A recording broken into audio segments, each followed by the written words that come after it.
As का हो चुका है AEW के अंदर डेब्यू, लेकिन सबसे बड़ा सवाल यही था कि हाँ भाई वो रियल रीज़न क्या है, वो क्या रियल तो सच है कि जो एज है हमें AEW को ज्वाइन करते हुए नजर आए और उन्होंने लीव किए WWE। इसके पीछे सबसे बड़ा जो रीज़न है फाइनली एज ने खुद ब खुद रिवील किया कि उन्होंने क्यों भाई WWE को छोड़ा AEW की खातिर। तो भाई ये सारी चीज़ें जानने के लिए तुम लोगों को इस वीडियो को पूरा देखना होगा एंड तक।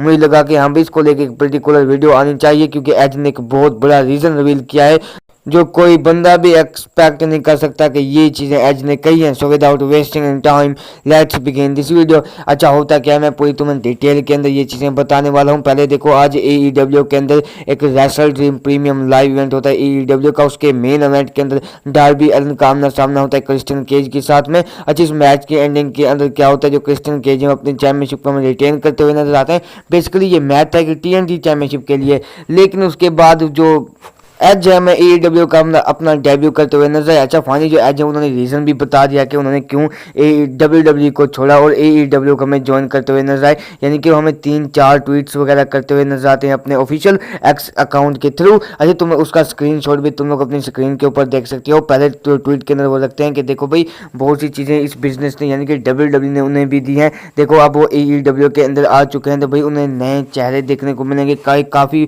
पुराने चेहरे भी होंगे जिनसे वो पहले भिड़ चुके हैं, लेकिन हाँ भी उन्हें बहुत ही अच्छा लग रहा है AEW के अंदर आकर, क्योंकि जब जो AEW है वो अब एज का न्यू होम है। अच्छा, बेसिकली बाद में ये भी चीज़ें करते हैं कि WWE के बारे में कि देखो भाई उस कंपनी ने मुझे मेरी वाइफ दी जो कि मैं अभी उनके साथ यानी कि एक फैमिली के साथ मैं अपनी लाइफ स्पेंड कर रहा हूँ। यानी कि वो WWE के बारे में बहुत सी ऐसी चीज़ें बात करते हैं कि देखो भाई वो अच्छी यानी कि लाइक होती है। उन्होंने कहा कि देखो भाई AEW के बारे में बात करता हूँ, देखो भाई एक ऐसी कंपनी जो कि न्यू प्रमोशन है और वो देखो इंटरनेशनल PPVs करा रही है, तो उसके अंदर ऐसा जाना एज अ बिग सुपरस्टार उनके लिए बहुत ही फख्र की बात है। अच्छा, वो ये चीज़ भी कहते हैं कि भाई देखो भाई उन्हें लोगों की समझ नहीं आ रही थी कि देखो भाई वो भी WWE के अंदर भी मैं रेसलिंग करता हूँ और मैं AEW के अंदर मेरा डेब्यू है तो तब भी मैं रेसलिंग ही लड़ूंगा ना, तो इसमें फ़र्क क्या है वो बात करते हैं। अच्छा, देखो भाई जो उनका जो सबसे बड़ा रीज़न है क्यों उन्होंने यानी कि छोड़ी WWE को, उन्होंने कहा कि देखो भाई जो रीज़न है ना असल में बहुत ही ज़्यादा बड़ा है और जो रीज़न उन्होंने रिवील किया है और वो ये किया है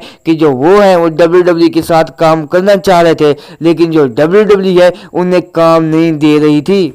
ये क्या चीज़ रिवील की है एज ने, उन्हें कहा कि देखो भाई जो वो है WWE के साथ काम करना चाहते थे कि हाँ भाई लंबे अरसे थे और वो फुल टाइम भी होना चाहते थे WWE कंपनी के अंदर, लेकिन WWE ने ये चीज़ें बताई कि नहीं भाई अब एज तुम्हारी जो है WWE के साथ ख़त्म हो चुकी हैं चीज़ें। और बाद में जो एज है उन्होंने ये चीज़ें डिसाइड की कि फाइनली अब वो टाइम आ चुका है जब वो WWE को छोड़ें और AEW के अंदर में जाते हुए नजर आए। अच्छा, सबसे बड़ा रीज़न तो मैं तुम लोगों को बता दिया। अब एज का होने क्या वाला है, देखो एज का मुझे नहीं पता AEW के अंदर क्या होने वाला है। ये जो चीज़ें कंफर्म है कि उनका एक वंस इन लाइफ टाइम एक लास्ट रन होने वाला है AEW के अंदर। उसके बाद तुम लोगों को AEW या फिर WWE किसी भी कंपनी के अंदर एज तुम्हें नहीं दिखाई देंगे, लेकिन ना एज ने जो चीज़ें रिवील की हैं उनके अकॉर्डिंग वो काम करना चाह रहे थे WWE कंपनी के अंदर, लेकिन WWE ने कोई भी ऑफर नहीं की जिसकी वजह से उन्हें ज्वाइन करना पड़ी AEW।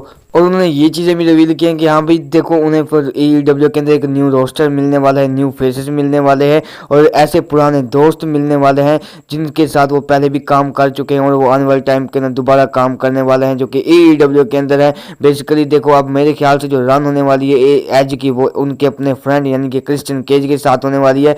मुझे लगता है कि देखो अब ये एज का जो रिटायरमेंट होने वाली है वो अब AEW से ही होगी। वो एक लास्ट रन के साथ अपने क्रिस्टियन केज के साथ हमें करते हुए नजर आएंगे। बाद में जो एज हमें यानी कि रफा दफा होते हुए नजर आएंगे AEW से भी। लेकिन हाँ भाई ये बहुत बड़ी चीज़ें रिवील की हैं एज ने कि वो काम करना चाह रहे थे WWE कंपनी के साथ, लेकिन WWE कंपनी ने उन्हें कोई ऑफर नहीं की।